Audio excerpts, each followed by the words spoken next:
আসসালামু আলাইকুম। আজকে আপনাদেরকে দেখাবো কিভাবে বিরিয়ানি রান্না করতে হয়। বিরিয়ানি রান্নার জন্য প্রথমেই সরিষার তেল দিয়ে নিয়েছি, তারপর এতে দিয়ে দিয়েছি এলাচি, দারচিনি, স্টার এনাজ, লবঙ্গ কয়েকটা। স্টার এনাজটা দিলে হয় কি বিরিয়ানির ফ্লেভারটা অনেক সুন্দর হয়। তারপর এটাকে ভেজে নেব, নেড়ে চেড়ে ভেজে নেওয়ার পর দিয়ে দেবো পেঁয়াজ কুচি। এখানে 1.5 কাপ পেঁয়াজ কুচি দিয়েছি। তারপর পেঁয়াজ কুচিটাকে দিয়ে এটাকে আবার ভাজতে থাকবো সুন্দর করে। যখন এটা ব্রাউনিশ কালার আসবে ততক্ষণ পর্যন্ত এটাকে ভাজতে থাকবো। নেড়ে চেড়ে ভালো করে ভাজা হয়ে গেলে হওয়ার আগ পর্যন্ত অপেক্ষা করব, ভাজতে থাকবো। তারপরে দিয়ে দেবো আদা রসুন। এখানে 3 টেবিল চামচ পরিমাণ আদা রসুন দিয়েছি। যেহেতু আমি গরুর মাংসটা রান্না করবো এখন, সেই জন্য আদা রসুনটা একটু বাড়িয়ে দিতে হবে। তারপর এটাকে আবার ভাজতে থাকবো। আমার আদা রসুনটা ফ্রিজে ছিল, যার জন্য একটু শক্ত হয়ে আছে। তারপর এটাকে ভাজতে ভাজতে যখন একটু নরম হয়ে আসবে তখন আমি পানিটা অ্যাড করে দিব। পানিটা অ্যাড করে দেওয়ার পর আদা রসুনটা নরম হয়ে যাবে, গলে যাবে, এবং এটাকে তখন আবার একটু ভুনতে হবে, কষাতে হবে। এটাকে ভালোভাবে নাড়তে হবে, নেড়ে নেড়ে কষাতে হবে। নাড়াচাড়া করার পর যখন হলুদ কালার হয়ে যাবে তখন আমি এটাতে একে একে আমার বিরিয়ানির মশলাগুলো দিয়ে দিব। ভালো করে নাড়তে হবে। এই তো যখন বুদবুদ আসবে তখন একে একে দিয়ে দিচ্ছি এটাতে লবণ 2 চা চামচ, লাল মরিচের গুঁড়ো 2 চা চামচ,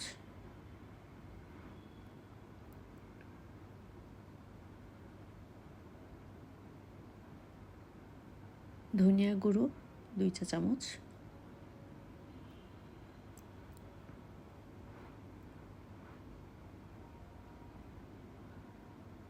জিরে গুঁড়ো 2 চা চামচ। দুঃখিত, এখানে হলুদের গুঁড়াটা অ্যাড করা যাবে না, তাহলে বিরিয়ানির যে রাইসটা আছে এটা হলুদ কালার হয়ে যাবে, যার ফলে দেখতে সুন্দর লাগবে না। আমরা মরিচটা দিয়েছি যেহেতু মাংসটা রান্না করবো, সেজন্য ঝাল না হলে মাংসটা খেতে ভালো লাগবে না। তারপর এটাকে আবার আমরা কষাতে থাকবো। মশলাগুলোকে আমরা আদা রসুনের সাথে ভালো করে মিক্সড করে নেব। তারপর প্রয়োজন মতো একটু পানি দিয়ে নেব, 1/2 কাপের মতো পানি দিয়ে এটাকে আবার নাড়তে থাকবো। সুন্দর করে নাড়ার জন্য আমরা ভালো একটা পজিশন নিয়ে নিব যাতে তরকারি রান্না সুন্দর হয়। এরপর এতে দিয়ে দেব এলাচি 1 চা চামচ, দারুচিনি 1 চা চামচ, অবশ্যই ফাঁকি। এরপর এতে বিরিয়ানির যে মশলাটা, রাঁধুনি প্যাকেটের যে মশলাটা, সেটা আমি ইউজ করেছি। রাঁধুনি মশলা মিক্সের যে বিরিয়ানি মশলাটা পাওয়া যায় বাজারে 45 টাকা করে, সেটা আমি এখানে দিয়ে দিয়েছি। দিয়ে তারপর এটাকে আবার নাড়তে হবে, মশলাটাকে ভুনতে হবে ভালো করে। খেয়াল রাখবেন যাতে কোনো উপকরণ বাদ না পড়ে। তারপর নাড়তে নাড়তে যখন এটা একটু ঠিক হয়ে আসবে, ভালো করে নাড়তে হবে। দেখতে পাচ্ছেন আমি ভিডিওতে খুব ভালো করে নাড়ছি যেন এটা একটু শুকিয়ে আসে, কারণ ভালো করে না ভুনা হলে মশলাটার টেস্ট ভালো হয় না, তখন মাংসের স্বাদটাও ভালো হয় না। এই পর্যায়ে আমি অ্যাড করে দিচ্ছি পানি। পানি অ্যাড করে দেওয়ার ফলে মশলাটা এখন অনেক সুন্দরভাবে স্মুথ হয়ে যাবে এবং পুরো মিক্সারটাই অনেক সুন্দর একটা ফ্লেভার ক্রিয়েট করবে, যেটা আপনার মাংসের জন্য খুবই জরুরি। এবার এটাকে আমি ঢেকে দিচ্ছি। ঢেকে দিয়ে আমি 1-1.5 মিনিটের মতো এটাকে রেখে দেবো। এরপর ঢাকনা উঠিয়ে আবার একটু নেড়ে চেড়ে দেবো। যখন পানিটা একটু কমে আসবে, সেই পর্যায়ে যখন বুদবুদ উঠবে, সেই পর্যায়ে আমরা দিয়ে দেব গরুর মাংসটা, যেটা আমি ছোট ছোট টুকরো করে কেটে নিয়েছি। এখানে আমি 1.5 কেজি পরিমাণ গরুর মাংস নিয়েছি। যেহেতু আমি রাইস ইউজ করব 500 থেকে 700 গ্রামের মতো। আপনারা 800 গ্রামের জন্য 1.5 কেজি মাংস নিতে পারেন, তবে 500 গ্রামের জন্য 1.5 কেজি মাংস হলে সেটা বেশি ভালো হয়। আমি 700 গ্রাম চাউল নিয়েছি। এখন 1.5 কেজি মাংসটাকে অনেক সুন্দর করে নাড়তে হবে, নেড়ে চেড়ে এটাকে মশলার সাথে খুব সুন্দর করে মিশাতে হবে। মিশানো হয়ে গিয়েছে, এবার এটাকে আমি কষানোর জন্য সুন্দরভাবে ঢেকে দিব।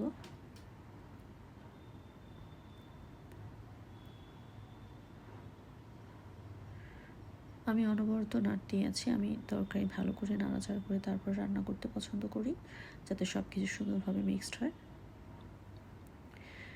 ঢেকে দেওয়ার পর যখন একটু পানিটা শুকিয়ে আসবে, যেহেতু এটা নিচ থেকেই পানি ছাড়বে, পানি ছাড়ার পর যখন ছেড়ে পানিটা কমে যাবে, সেই পর্যায়ে ঢাকনা উঠিয়ে এটাকে আবার একটু নেড়ে চেড়ে দিতে হবে। খেয়াল রাখতে হবে যেন নিচে না লেগে যায়। নিচে লেগে গেলে মাংসটা পুড়ে যাবে, পুরো মাংসটাই বরবাদ হয়ে যাবে। সেজন্য খেয়াল রাখতে হবে, একটু পর পর ঢাকনা খুলে খুলে চেক করতে হবে। এই পর্যায়ে মাংসের পানিটা যখন কমে এসেছে, সেই পর্যায়ে আমি যোগ করে দিচ্ছি আমার নিজে সিদ্ধ করা গরম পানি। এখানে 3-4 কাপের মতো গরম পানি অ্যাড করতে হবে। পানিটা আগে থেকেই চুলায় বসিয়ে রাখতে হবে যেন প্রয়োজনের সময় কাছে পাওয়া যায়। এবার পানিটা দিয়ে মাংসটা ভালো করে মিক্স করে নেড়ে চেড়ে দিচ্ছি। ঢাকনা লাগিয়ে দিলাম। এখন ঢাকনা লাগিয়ে কিছুক্ষণ অপেক্ষা করতে হবে। ভালো করে যখন বুদবুদ উঠবে তখন আবার ঢাকনাটা খুলে মাংসটাকে আবার নেড়ে চেড়ে দিচ্ছি যেন মশলাগুলো মাংসের ভিতর ভালো করে ঢুকে। তারপর আবার ঢাকনা লাগিয়ে দেব।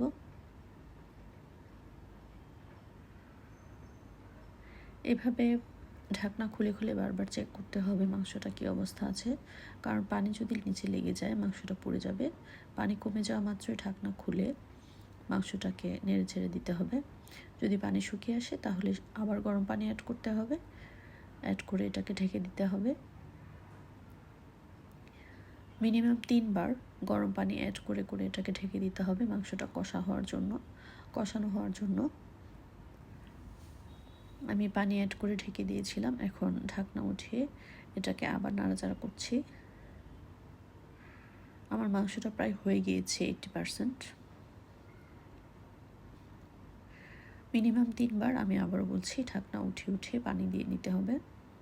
বারবার পানিটা দিলে এটা কষা হবে, সিদ্ধ হবে সুন্দর করে মাংসটা। এবার আমি ঢাকনা দিয়ে আবার ঢেকে দিব।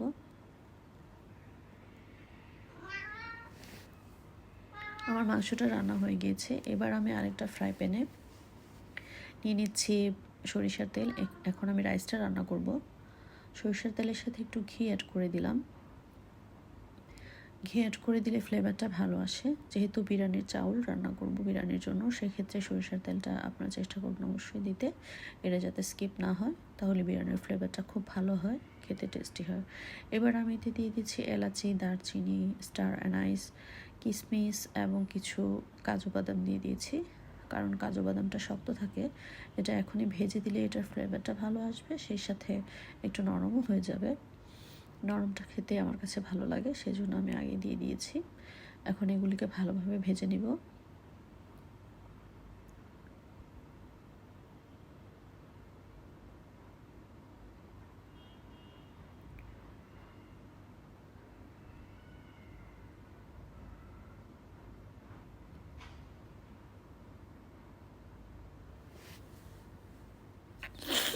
কিছুটা ভাজা হয়ে আসলে এবার আমি দিয়ে দিব পেঁয়াজ। এখানে আমি পেঁয়াজটা একটু কম করে দিয়েছি, 1.5 কাপ মতো পেঁয়াজ দিবেন 500 গ্রাম চাউলের জন্য।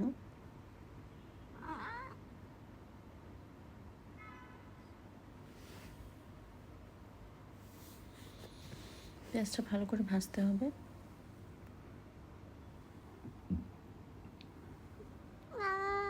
ভাজতে ভাজতে যখন ব্রাউনিশ কালার এসে যাবে তখন ভাজাটা অফ করে দিবেন। এই পর্যায়ে দিয়ে দেবেন আদা রসুন। আমি 2 টেবিল চামচ পরিমাণ আদা রসুন বাটা দিয়ে দিয়েছি। আমি আদা রসুনটা একসাথে মিক্সড করে ব্লেন্ড করে ফেলি, ব্লেন্ড করে তারপর একসাথে মিক্সড করি, সেজন্য আমাকে আলাদা বক্সে রাখতে হয় না, একবারে দিলেই হয়ে যায়। এটা আপনাদের রান্নার একটা সহজ উপায়। সমপরিমাণ আদা এবং সমপরিমাণ রসুন ব্লেন্ড করে তারপর এটাকে মিক্স করে নিলে বারবার 2টা কোণটা খোলার ঝামেলা থাকে না। আচ্ছা, এই পর্যায়ে আমরা রান্নায় ফিরে আসি। আমরা এবার দিয়ে দেব লবণ। যে পরিমাণ চাউল নেবেন সেই পরিমাণ মতো লবণ দিয়ে নেবেন স্বাদ অনুযায়ী। স্বাদ মতো লবণ দিয়ে তারপর দিয়ে দেবেন সেই চাউলটাকে। 500 গ্রাম চাউল আমি এখানে নিয়েছি 700 গ্রাম চাউল নিয়েছি। সেই চাউলটাকে আমি চুলায় দিয়ে দিলাম। ফ্রাই প্যানে চাউল দিয়ে সেটাকে ভাজতে থাকতে হবে। চুলা অফ করে দাঁড়িয়ে থাকা যাবে না, বা চুলার কাছে চাউল দিয়ে দাঁড়িয়ে থাকা যাবে না, তাহলে চাউলটা নিচ থেকে লেগে যাবে। অন ক্যামেরা এটাকে আমি ভাজতে থাকবো। চাউলটাকে ভাজতে ভাজতে একদম একটা ব্রাউনিশ কালার আনতে হবে এবং একটু সুন্দর গন্ধ বের হবে চাউলটা থেকে। তখন বুঝবেন যে আপনার চাউলটা ভাজা হয়ে গিয়েছে। চাউলটা প্রায় 10 থেকে 15 মিনিটের মতো ভাজতে হয়।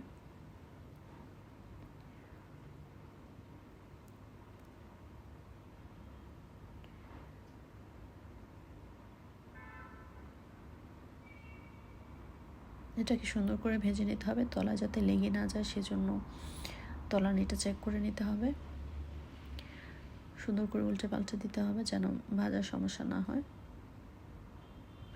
লবণ এবং অন্যান্য মশলা যেন ভালোভাবে মিক্সড হয়, সেই জন্য চাউলটাকে আমরা এইভাবে ভেজে নিচ্ছি। আর বিরিয়ানির চাউলটা ভেজে নিলে স্বাদটা অনেক ভালো আসে। বিরিয়ানির চাউল কখনোই না ভেজে ডাইরেক্ট সিদ্ধ করে রান্না করা হয় না, তাহলে বিরিয়ানির ফ্লেভার ভালো আসে না। আমাদের গ্রাম বাংলার ঐতিহ্য, আসলে আমাদের দেশের ঐতিহ্য, বিরিয়ানির চাউলটাকে সবসময় ভেজে তারপর রান্না করা হয়। কিন্তু আমরা যখন ছোট ছিলাম তখন দেখতাম যে মারা চুলায় যখন পোলাও রান্না করতেন, ওনারা এটাকে ভাজতেন না, ডাইরেক্ট দিয়ে সিদ্ধ পানি দিয়ে ডাইরেক্ট বসিয়ে দিতেন। কিন্তু এখন দেখতেছি যে যতই বড় হই ততই দেখা যায় যে রান্নার স্টাইল চেঞ্জ হয়। আর পোলাওটা ভেজে রান্না করা আমার হাজব্যান্ডের কাছ থেকে আমি প্রথম শিখেছি। আচ্ছা যাক, এই পর্যায়ে আমরা দিয়ে দেব গরম পানি। যে পরিমাণ চাল নিয়েছি তার ডবল গরম পানি। চেষ্টা করবেন পানিটা প্রথমে মেপে তারপর চুলায় বসিয়ে দেওয়ার জন্য, তাহলে আর কষ্ট হবে না। নয়তো গরম পানিটা আবার পরিমাপ করে নেওয়াটা অনেক কষ্ট। এবার বুদবুদ উঠতে থাকবে, এই পর্যায়ে চুলার মধ্যে গরম পানিটা দিয়ে আপনারা নাড়তে থাকবেন। এটাকে নেড়ে চেড়ে সুন্দরভাবে মিক্সড করে ঢাকনা দিয়ে ঢেকে দেব।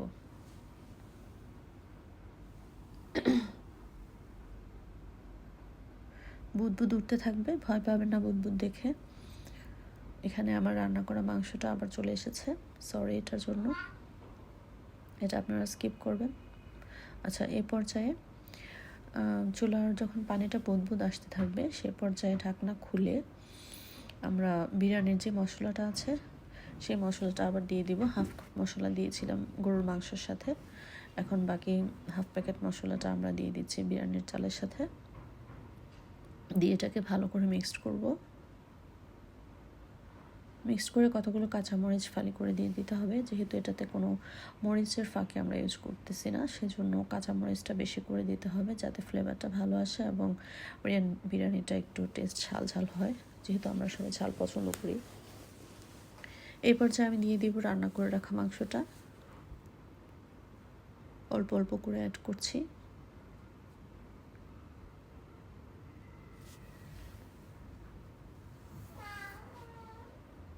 মাংসটা একেবারে ঢেলে দিলে সেটা ছিটকে চলে আসার সম্ভাবনা আছে আপনার মুখে অথবা কাপড়ে, সেজন্য চেষ্টা করবেন অল্প অল্প করে এটাকে মিক্সড করতে। রান্নার সময় অবশ্যই সবাই অত্যন্ত সাবধানতা অবলম্বন করে রান্নাবান্না করবেন। রান্না করার সময় কিন্তু আমাদের প্রচুর কাটাছেঁড়া হয়, সেটা থেকে রক্ষা পাওয়ার জন্য প্রয়োজনীয় অবস্থা অবলম্বন করে নিতে হবে। আচ্ছা, এই পর্যায়ে আমরা বিরিয়ানিটাকে ভালো করে চাউলের সাথে আমরা বিরিয়ানির মাংসটা মিক্সড করব।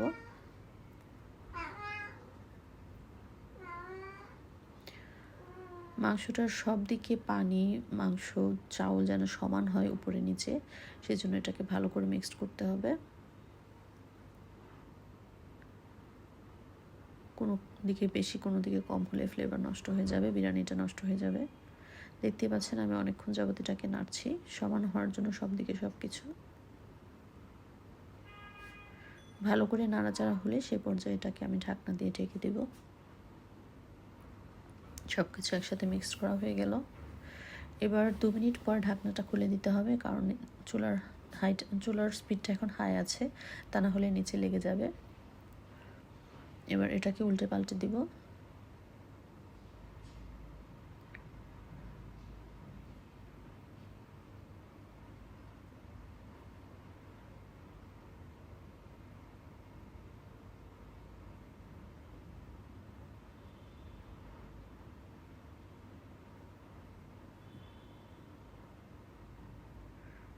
একটু উল্টে পাল্টে দিয়েছি, এবার এটাকে ঢাকনা দিয়ে ঢেকে দেব।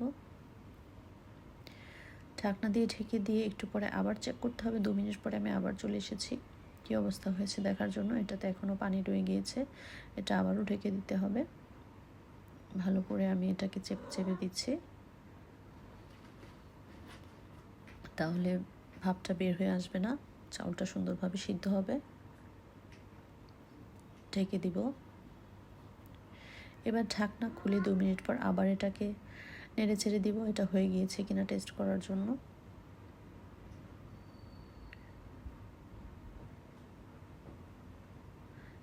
মিনিমাম 3 বার এটাকে ঢাকনা খুলে খুলে চেক করতে হবে কী অবস্থায় আছে, তা না হলে নিচে পোড়া লেগে যাবে এবং উপরে সিদ্ধ হবে না। এ পর্যায়ে প্রায় হয়ে গিয়েছে। এখন এটাকে আমি উল্টে পাল্টে একটু নাড়াচাড়া দিয়ে সমান করে নিচ্ছি। এ পর্যায়ে আমি অ্যাড করে দিব ঘি দিয়ে এটাকে আবার ঢেকে দিব।